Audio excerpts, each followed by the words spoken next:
أعوذ بالله من الشيطان الرجيم بسم الله الرحمن الرحيم ولو أنا كتبنا عليهم أن اقتلوا أنفسكم أو اخرجوا من دياركم ما فعلوه إلا قليل منهم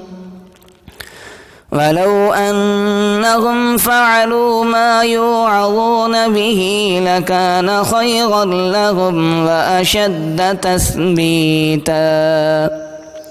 وإذا لآتيناهم من لدنا أجرا عظيما ولهديناهم صراطا مستقيما ومن يطع الله والرسول فأولئك مع الذين أنعم الله عليهم من النبيين والصديقين والشهداء والصالحين وحسن أولئك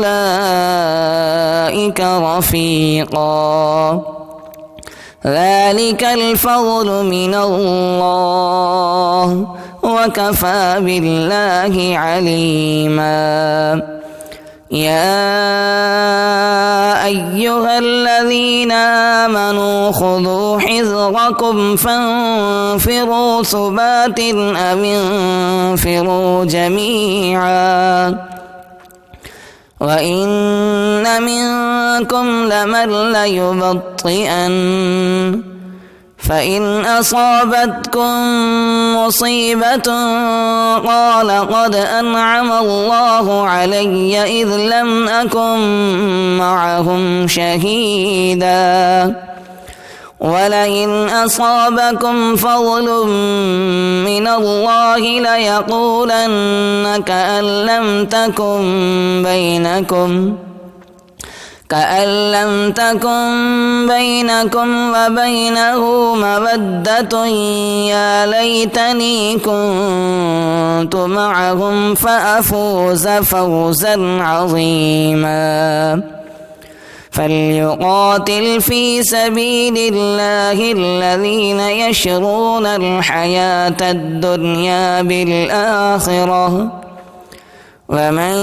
يقاتل في سبيل الله فيقتل أو يغلب فسوف نؤتيه أجرا عظيما وما لكم لا تقاتلون في سبيل الله والمستضعفين من الرجال والنساء